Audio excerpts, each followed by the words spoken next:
नमस्कार, आप देख रहे हैं प्राइम न्यूज। मैं हूं राजेश कुमार।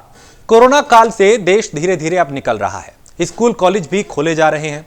इस बीच उत्तर प्रदेश बोर्ड की परीक्षाओं का भी ऐलान हो गया। यूपी बोर्ड की परीक्षाएं 24 अप्रैल से शुरू होंगी। डिप्टी सीएम व माध्यमिक शिक्षा मंत्री डॉक्टर दिनेश शर्मा ने बोर्ड परीक्षाओं का कार्यक्रम घोषित कर दिया। 10वीं की परीक्षाएं 24 अप्रैल से 10 मई तक, जबकि 12वीं की परीक्षाएं 12 मई तक चलेंगी। इस बार की यूपी बोर्ड परीक्षाओं में कुल 56 लाख से ज्यादा छात्र छात्राएं शामिल होंगे। इस बीच किस तरह से छात्रों को तैयारी करनी चाहिए, क्या क्या सवाल छात्रों के जहन में इस वक्त हैं और परीक्षाओं की तैयारी को लेकर कैसी बंदोबस्त किए गए हैं, इन तमाम सवालों पे भी हम जवाब तलाशेंगे। एक वरिष्ठ पैनल हमारे साथ जुड़ेगा, लेकिन उनसे पहले दिनेश शर्मा उप मुख्यमंत्री कुछ कह रहे हैं। उनकी क्या प्रतिक्रिया आई थी, उनको हम सुन लेते हैं। उसके बाद एक सार्थक चर्चा करेंगे कि आखिर छात्र कैसे तैयारी करें। ये खुशी है कि आज हम पूर्ण रूप से जो ऑफलाइन क्या पूर्ण रूप से जैसे समान तरीके से कक्षाएं हमारी चलती थी वो आज हमारी चल रही हैं और प्रैक्टिकल्स हमारे प्रारंभ होने वाले हैं। और हम 24 अप्रैल से जी परीक्षाओं को हाई स्कूल और इंटर की हम शुरू कर रहे हैं। जो इंटरमीडिएट की परीक्षा है वो 12 मई को समाप्त होगी और जो हाई स्कूल की परीक्षा है वो 10 मई को समाप्त होगी। तो यूपी बोर्ड परीक्षा की तारीख का ऐलान हो चुका है। 10वीं और 12वीं के वो छात्र जो तैयारी कर रहे थे, अब उनकी स्थिति साफ है कि परीक्षा का जो किस दिन परीक्षा होगी उसका एक तरीके से रोड मैप तैयार किया गया है। हाई स्कूल की परीक्षाएं 10 मई तक चलेंगी और इंटर की परीक्षाएं 12 मई को खत्म होंगी। यानी 24 अप्रैल से शुरू होकर 12 मई तक परीक्षाएं चलेंगी। हाई स्कूल और इंटर के 56,03,813 छात्र परीक्षा देंगे। इंटर की परीक्षा में भी इसी तरीके से 14,73,771 छात्र शामिल होंगे। हाई स्कूल के एग्जाम में 11,32,730 छात्र शामिल होंगे। परीक्षा के बीच कोविड गाइडलाइन का पालन करना अनिवार्य होगा और उसको लेके भी तैयारियां की गई हैं। यूपी बोर्ड की परीक्षाएं 24 अप्रैल से शुरू होंगी।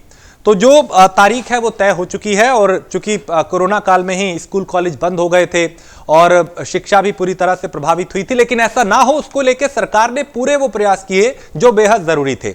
यानी एक तरीके से ये कहा जाए तो कोरोना काल में ही ई लर्निंग की तरफ भारत ने कदम बढ़ाया और उसका नतीजा ये हुआ कि घर बैठे छात्रों तक जो शिक्षा है वो पहुंची, यानी उनकी जो क्लासेस थी वो हुई ऑनलाइन। लिहाजा उन्होंने पूरी तरीके से अपने जो सिलेबस था उसको भी समझा, परीक्षा की पूरी तैयारी की और अब परीक्षा के जो दिन है यानी कब परीक्षा होगी वो तय हो चुका है और 24 अप्रैल से 10वीं और 12वीं की परीक्षाएं शुरू होंगी जो 12 मई तक चलेंगी। इस बीच कोरोना गाइडलाइंस का पालन करना अनिवार्य होगा, यानी 2 गज की दूरी, मास्क है जरूरी के साथ कुछ और नियम भी होंगे।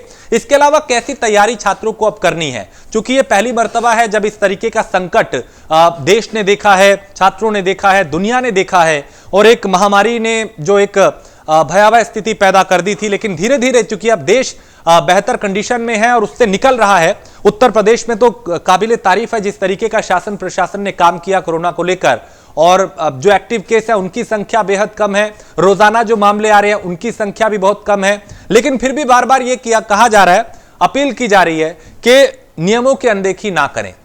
वैक्सीनेशन भले ही हो रहा है, वैक्सीन भले ही आ चुकी है, लेकिन जो नियम है उनका पालन करें। कोरोना से बचने के लिए 2 गज की दूरी, मास्क है जरूरी के साथ ही घर से निकलें और अब परीक्षाएं भी उसी नियम के साथ आयोजित की जा रही हैं। उसको लेके क्या तैयारियां हैं, छात्र किस तरीके से तैयारियां करेंगे और क्या कुछ आगे रहने वाला है, इसको लेके हम चर्चा करेंगे। अब से कुछ देर में कुछ मेहमान हमारे साथ जुड़ेंगे, उनसे समझेंगे कि आखिर क्या किस तरीके से छात्रों को तैयारी करनी है, क्या उनके सामने चुनौतियां हैं, शासन प्रशासन के सामने क्या चुनौतियां हैं और क्या वाकई हर छात्र तक इंटरनेट की सुविधा थी, क्या वाकई हर छात्र के पास मोबाइल फोन था, क्या वाकई हर छात्र ने इस कोरोना काल में, चूंकि क्लासेस बंद थी, स्कूल बंद थे, कॉलेज बंद थे, लेकिन क्या घर बैठ के वो शिक्षा हासिल की है जो अमूमन हर वर्ष ऐसा होता है।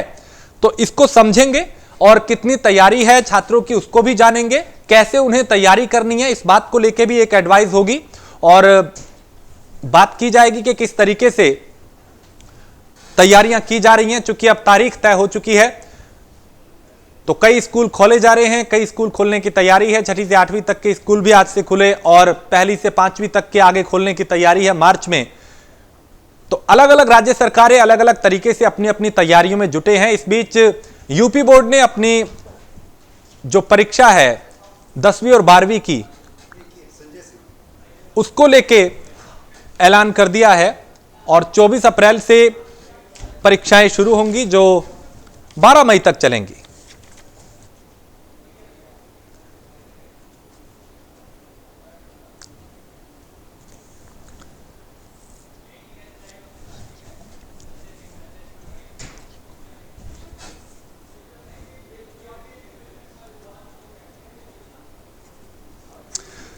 तो समझेंगे कि कैसी तैयारियां चल रही हैं और छात्रों को जरा भी घबराने की जरूरत नहीं। भले ही कोरोना काल के बाद परीक्षाएं हो रही हैं, लेकिन हालात सामान्य जरूर है। सावधानी के साथ परीक्षा को देना है और कैसे तैयारी करनी है इसको भी समझेंगे। हमारे साथ कुछ एक्सपर्ट जुड़ेंगे, उनसे समझेंगे कि आखिर किस तरीके से छात्रों का मनोबल बढ़ाया जाए, कैसे उनको तैयारी करनी है, किन नियमों का पालन करना है और कितनी प्रभावित हुई है शिक्षा व्यवस्था, और क्या वाकई जो सरकार की तरफ से कदम उठाए गए थे वो कारगर साबित हुए हैं। चूंकि स्कूल बंद होने के बाद भी क्लासेस चलती रही, ऑनलाइन क्लासेस थी, लिहाजा पढ़ाई प्रभावित ना हो, इसको लेकर शासन प्रशासन ने पूरी तैयारी की थी। तो अब तैयारी के बाद परीक्षा की बारी है, परीक्षा के बाद परिणाम आएंगे। तो परीक्षा को लेकर कितनी तैयारी है और कितने छात्र तैयार हैं, ये हम समझेंगे, जानने की कोशिश करेंगे।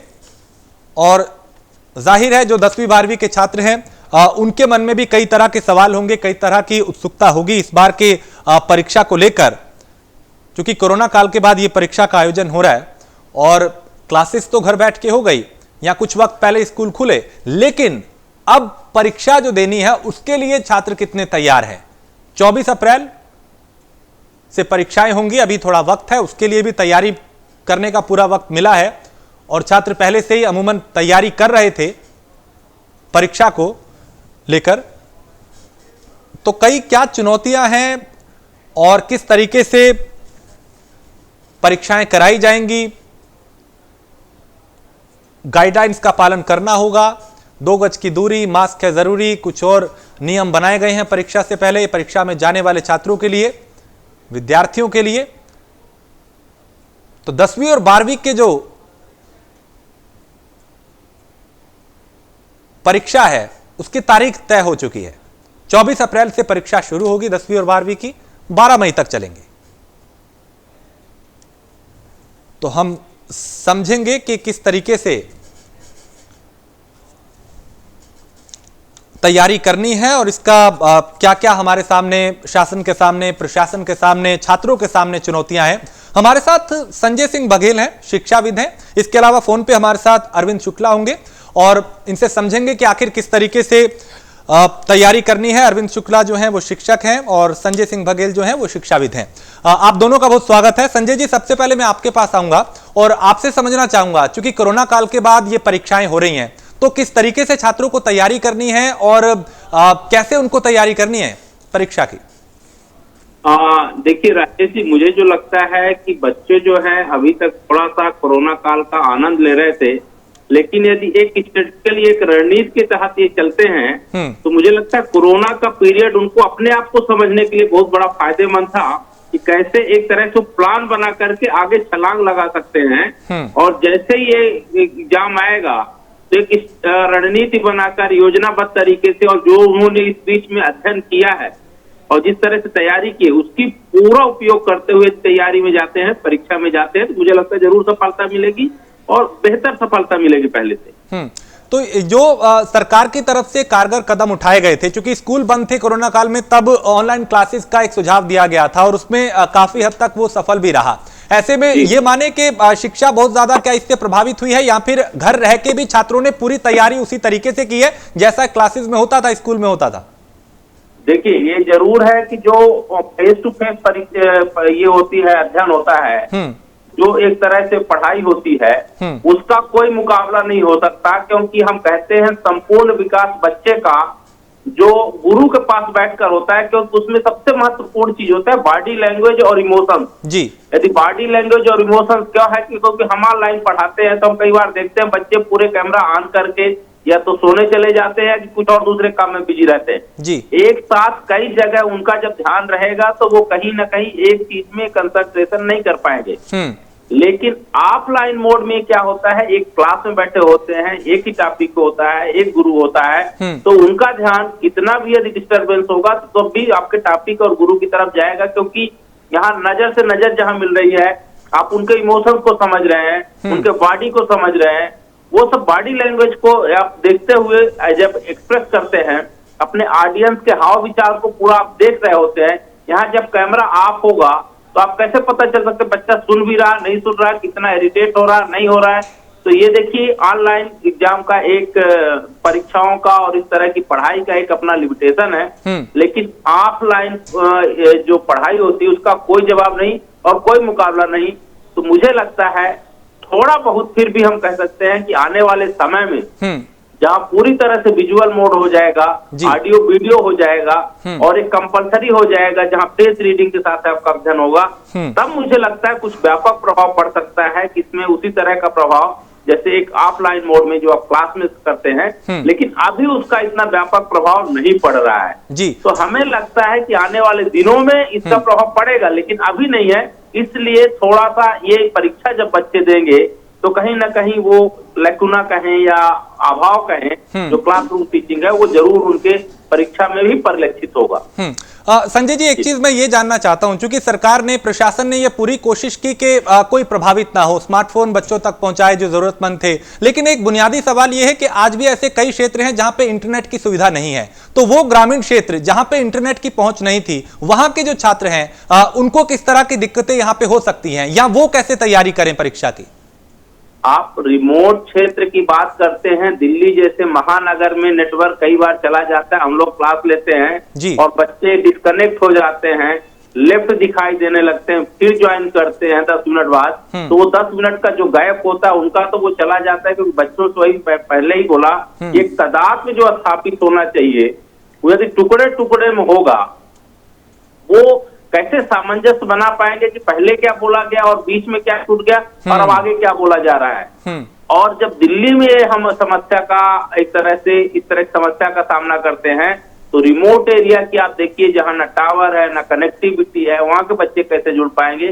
तो ये अभी बहुत कुछ करना बाकी है, इसमें बहुत कुछ किया जाना बाकी है। अब ये है कि कोरोना काल ने हमें एक इस तरह से और कोई विकल्प नहीं था तो हम ऑनलाइन मोड में गए, लेकिन इसका दुष्परिणाम भी है और प्रभाव भी बच्चों को पड़ेगा। और मुझे लगता है ये प्रभाव कहीं ना कहीं उनकी पूरी परीक्षा में, उनकी पूरी पर्सनालिटी में कहीं ना कहीं आएगा और दिखेगा, परिलक्षित होगा। तो मुझे लगता उस प्रभावी ढंग से वो अभिव्यक्त नहीं कर पाएंगे जो पहले कर पा रहे हैं। ठीक है, मैं वापस आपके पास आता हूं। हमारे साथ अरविंद जी भी हैं। अरविंद जी, चूंकि आप खुद एक शिक्षक हैं और अब छात्रों की जो तैयारी की है, जाहिर है आप लोगों ने भी करवाई है ऑनलाइन, ऐसे में अब जो परीक्षा की तारीख तय हो चुकी है, तो किस तरीके से तैयारी की जाएगी? छात्र कितने तैयार रहें और कैसे वो तैयारी करें इस परीक्षा की? सबसे पहली बात तो ये है कि मैं इस समय छात्रों को जो देख रहा हूँ, मुझे लग रहा है कि बच्चे हमारे जो पेपर देने जा रहे हैं वो एक तरह से एग्जाम वॉरियर है। जैसे कोरोना वॉरियर है, तो वो कोरोना टाइम के बाद में जो होने वाला एग्जाम है, तो बच्चे ये वाकई में इस समय एग्जाम वॉरियर के रूप में जाने वाले हैं। क्योंकि एग्जाम में आप किसको करते हैं? किसको ट्रेन करते हैं? तो क्या ट्रेनिंग के लिए हम कॉन्फिडेंट हैं कि हमने उनको कॉन्फिडेंटली ट्रेनिंग दे दिया है? ये तो एक बार्टर सिस्टम की तरह दिखाई दे रहा है। जैसे मान लीजिए अगर हमने डिजिटलाइज अगर उनको ट्रेनिंग दिया है, अगर हम इतना ज्यादा कॉन्फिडेंट हैं, तो आखिर क्या हम एग्जामिन भी उनको उसी वे में कर सकते हैं, उसी प्लेटफॉर्म पे? नहीं कर सकते। It means we are not confident कि हम अपने सिस्टम पे, अगर मेरा इतना अच्छा होता तो आज हम उनको एग्जामिन भी ऑनलाइन कर रहे होते। लेकिन हमने पढ़ाई ऑनलाइन प्रोवाइड की और एग्जामिन हम उनको ऑफलाइन कर रहे हैं। तो ये कहीं ना कहीं एक बहुत बड़ा कंट्रास्ट है। एक तरह से जैसे बार्टर सिस्टम जैसे पहले होता था, हमने चावल दे दिया, दाल ले लिया, दाल दे दिया, कुछ और ले लिया। तो इस तरह से बच्चों को इस समय बहुत जरूरत है कि पूरा समाज बच्चों के साथ में खड़ा हो, उसके पेरेंट्स, उसके टीचर, और उसको मोटिवेट करे। उसको इस समय पैम्परिंग चाहिए, उसको मोटिवेशन चाहिए कि ठीक है बेटा, आप जो भी नंबर लाओगे वो हमारे लिए अच्छा है, फैमिली के लिए अच्छा है, तुम्हें बिल्कुल प्रेशर नहीं होना है। क्योंकि हम जानते हैं कि रिजल्ट आने के बाद कैसी कैसी अप्रिय घटनाएं हमारे समाज में हो जाती हैं। इस समय हम सभी को इस बात पे बहुत ध्यान रखना चाहिए कि बच्चों का जो मोटिवेशन है वो नहीं टूटना चाहिए। उनको कहना चाहिए कि आप एक ऐसे वक्त के बाद आप निकले हैं कि अपने आप में एक इतिहास होगा। बच्चों को कोरोना वॉरियर, इस तरह से एग्जाम वॉरियर के रूप में देखकर उनको प्रोत्साहित करना चाहिए और उनके साथ इसमें बहुत पैम्परिंग करने की जरूरत है बच्चों को, ताकि वो कहीं से अपना हिम्मत, सबसे जरूरी बात हिम्मत होती है कि इंसान के अंदर में हिम्मत और जज्बा। तो इस समय उनके पेरेंट्स से बस मेरी यही अपील होगी कि अपने बच्चों को थोड़ा पैम्पर करें, उनको हिम्मत दें, उनके ऊपर किसी प्रकार का कोई मेंटल प्रेशर न डालें। यानी बिल्कुल, यानी अरविंद जी, चूंकि सरकार ने पूरी तैयारी की, सरकार साथ है, प्रशासन साथ है, शिक्षक साथ हैं, अब बच्चों का मनोबल बढ़ाने के लिए जो अभिभावक है उनको भी उनका साथ देना होगा, बजाय उन पे दबाव बनाने के उनको थोड़ा रिलैक्स फील कराना होगा। बिल्कुल, कई बार क्या होता है कि हम बच्चों को वही प्रेशर दे रहे होते हैं जो सबसे उनके प्यारे हैं, सबसे नियर है, सबसे डियर है। तो उन सभी नियर डियर से बस मैं ही कहना चाहता हूँ कि आप प्लीज आप बच्चों पे प्रेशर मत करिएगा। आप बच्चों को मेंटली अब उनको फिट रखिए, उनको मोटिवेट करिए, उनको हंसाइए, थोड़ा सा वक्त दीजिए और हर तरीके से बच्चों को इसमें पैम्परिंग की बहुत जरूरत है, क्योंकि बच्चे बहुत बुरे वक्त से निकलते हुए पेपर देने जा रहे हैं। अरविंद जी, जो तैयारी अमूमन क्लासेस में आके होती है, क्या ऑनलाइन क्लासेस में उस तरह की तैयारी हो पाई है? क्या इसका असर परीक्षा पे पड़ेगा?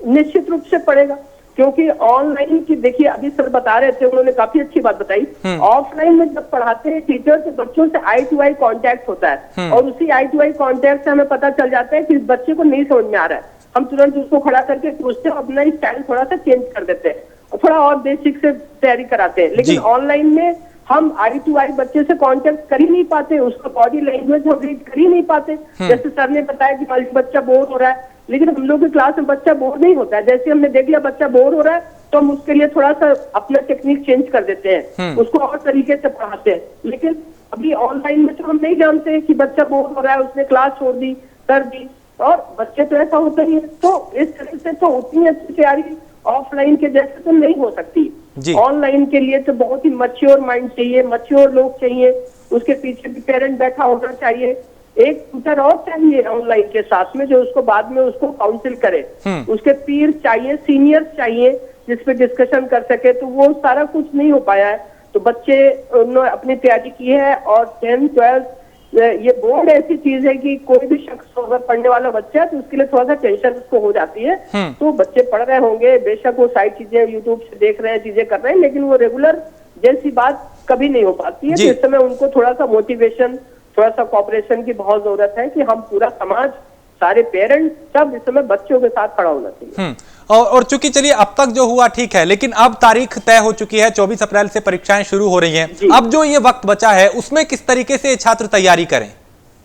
हाँ देखिए, इसमें जो अब वक्त बचा हुआ है, इसमें जितने भी दिन बचे हुए, जैसे 24 अप्रैल से मान लीजिए पेपर है, तो अपने वो डेज निकाल लें कि कितने डे उनके पास बचे हुए हैं और सभी सब्जेक्ट के हिसाब से डेज को डिवाइड कर दें और उसमें वो रिवीजन करना शुरू कर दें। ठीक है। और जो सबसे बाद में जो पेपर पढ़ने वाला है 24 से जिनका पेपर है, तो उसका शेड्यूल सबसे लास्ट में रखते हैं और उसमें से उस पेपर की तैयारी शुरू कर दें।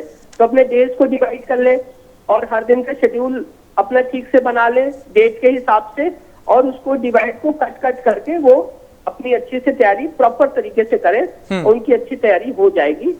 तो ये मेरा सजेशन है। जी अरविंद जी, आप बने रहिए, हमारे साथ संजय जी भी हैं। संजय जी, अब सरकार के सामने क्या चुनौती है? क्योंकि परीक्षाओं को आयोजित कराना, इस क्लासेस तो ठीक है कि ऑनलाइन होगी, घर से हो गई, लेकिन अब परीक्षा में बच्चे आएंगे, लाखों बच्चे हैं जो परीक्षा देंगे, ऐसे में चुनौतियां क्या है सामने? देखिए, अभी कहते हैं कि कोरोना लगभग खत्म हो गया है, वैक्सीन भी आ गई है, लेकिन मैं बताऊं दिल्ली यूनिवर्सिटी के एक कॉलेज ने हॉस्टल खोला है और एक तरह से ऑफलाइन मोड में जाने की कोशिश की, और जैसे ही आए हैं तो अभी उस तरह से पूरी व्यवस्था नहीं हो पाई है और 4-5 केसेस वहां पर आ गए हैं। तो मुझे लगता है कि जहां बच्चे होंगे और जिस तरह से जो प्रिकॉशन अभी वो ले रहे हैं घर में बैठ करके, वो बाहर नहीं जाएंगे, वो मिलेंगे, हाथ मिलाएंगे, बात करेंगे, खाएंगे, पिएंगे, तो कहीं ना कहीं एक दूसरे से संपर्क होगा जी। और जब एग्जाम में भी जाएंगे तो उनको इतने दिनों का जो गैप है, इतने दिनों की जो अभिव्यक्ति करनी थी, एक दूसरे से बातें शेयर करनी थी, एक दूसरे से मिलना बताना था, बहुत सारी होती है परेशानियां, पढ़ाई से लेकर लिखाई से, पर्सनल से लेकर सब तरह की चीजें, तो कहीं ना कहीं उन बच्चों पर प्रभाव डालेगा, मानसिक रूप से, शारीरिक रूप से और ये मानसिक शारीरिक जो एक अपनापन आत्मीयता मिलेगी, उससे कहीं ना कहीं संक्रमण बढ़ने का भी चांस बढ़ जाएगा। तो ऐसे में मुझे लगता है सरकार को बहुत अच्छे से प्रिकॉशंस लेकर इसका परीक्षा का आयोजित करना चाहिए। और यदि जैसे अभी नीट और AI का एग्जाम हुआ था, इस तरह के एग्जाम जो हुए थे, तो एक जगह छोड़ करके किया गया और पूरी व्यवस्था के साथ किया, पूरा सैनिटाइजर किया गया, रूम किए गए, चेयर और टेबल किए गए, जैसे एक एग्जाम के बाद दूसरे में गए। तो मुझे लगता है कि ऐसा करने में सक्षम होगी तो मुझे लगता है सरकार ये परीक्षा भी करा ले जाएगी।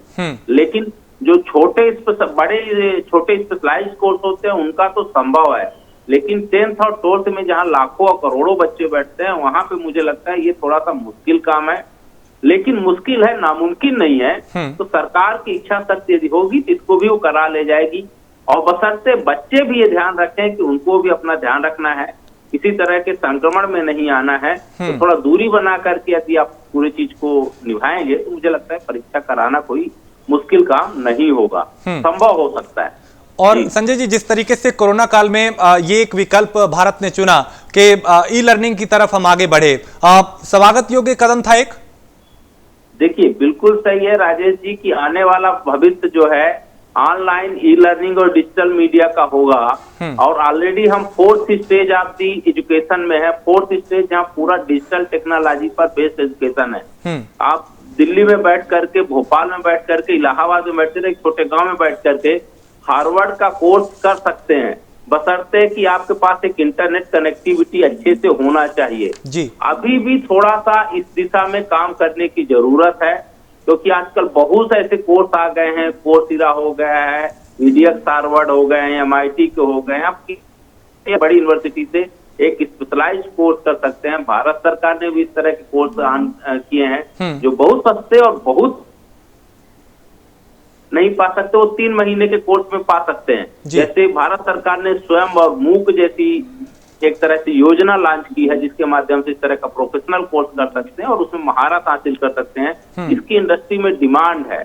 तो यदि इस तरह यदि हम करते रहेंगे और टेक्नोलॉजी को थोड़ा अपग्रेड करेंगे समय के साथ, तो मुझे लगता है आने वाले दिनों में इसी का भविष्य है और इसी पर आधारित शिक्षा व्यवस्था की मांग ज्यादा बढ़ेगी, क्योंकि लोगों के पास एनीवेयर एनी टाइम वो पढ़ाई कर सकते हैं अपने, क्योंकि वो मॉड्यूल्स है। आपको 7 वीक में इतने कोर्स खत्म करने, परीक्षा देना और पास करना है। अभी क्या है कि सब आदमी अलग अलग काम में बिजी है, उनका कई बार टाइम सूट नहीं करता, स्थान सूट नहीं करता। जब उनको रिलैक्स टाइम है तब पढ़ाई कर लें। वहां पे वीडियो डली होगी, इंटरेक्शन के लिए आपको कोई ना कोई असिस्टेंट होगा, जिसको प्रॉब्लम सॉल्वर हम कहते हैं, डाउट क्लियर करने वाले होंगे। तो इस तरह की चीजें यदि हम बना देते हैं तो आने वाले समय में जैसे ATM एनी टाइम एनीवेयर वाला कॉन्सेप्ट आएगा, तो आने वो कहीं ना कहीं अच्छा ही होगा और उपयोगी भी साबित होगा, किसी के लिए भी बहुत अच्छा कदम हो सकता है। अरविंद जी, चूंकि ऑनलाइन क्लासेस में एक समस्या ये है कि हर जगह इंटरनेट की सुविधा उस तरीके से नहीं है जैसे अमूमन शहरों में होती है। कई ग्रामीण क्षेत्र ऐसे भी हैं जहां वो जो वंचित है इंटरनेट से। बहुत से परिवार ऐसे हैं जो स्मार्टफोन जिनके पास नहीं है। ऐसे छात्र क्या करें, वो तैयारी कैसे करें? चूंकि अब परीक्षा तय हो चुकी है, 1.5 महीने 1 महीने का वक्त है, ऐसे में उन छात्रों के लिए क्या विकल्प है? हाँ, नहीं, वो बच्चे जैसे गांव में जिनके स्पेशली बात कर रहे हैं कि बहुत सारे ऐसे बच्चे हो सकते हैं जिनके पास स्मार्टफोन नहीं है, लेकिन तो अभी भी पारंपरिक तरीके से जो अपनी कक्षाएं लेते थे, जैसे गांव में जो मिलना जुलना है वो ठीक ठाक होता है। हमारे शहरों में अध्यापकों के पास समय कम रहता है जी, लेकिन गांव में जो अध्यापक हैं वो जनरली वो सहृदय होते हैं, उतने ज्यादा प्रोफेशनल भी नहीं होते हैं और वो गांव में बच्चे जाकर उनसे एजुकेशन वगैरह लेते हैं। गांव के जो लोग और भी लड़के पढ़ने लिखने वाले हैं वो लोग भी उनको कॉपरेट करते हैं, उनके बड़े भैया हो गए या कोई हो गया। तो गांव के बच्चों के लिए यही एक अच्छा एक साधन हो सकता है कि जो भी उनके गांव में कोई सीनियर हो या उनके जो सर जहां पर रहते हो उनके पास जाकर वो अपनी जो भी उनको गाइडेंस लेना है उन बच्चों को ले सकते हैं। बाकी बाजार में बहुत अच्छी अच्छी बुक्स भी आती हैं। चलिए, बिल्कुल, यानी ये एक विकल्प है कि वो इसको जो गांव ऐसे हैं जहां पे इंटरनेट की सुविधा नहीं है कुछ लोगों के पास, वो वहां के शिक्षकों से संपर्क कर सकते हैं। आप दोनों का बहुत शुक्रिया, संजय सिंह और अरविंद शुक्ला। जाहिर है, हमें उम्मीद है कि वो दर्शक और वो अभिभावक, वो छात्र जिनकी जो तैयारी कर रहे हैं परीक्षा की, जिनके बच्चे तैयारी कर रहे हैं, वो इस बात को समझे होंगे कि बच्चों पर दबाव नहीं बनाना है और बच्चों को भी पूरी तैयारी के साथ परीक्षा देने जाना है, जिसमें कोरोना की जो गाइडलाइंस है उसका पालन करना है।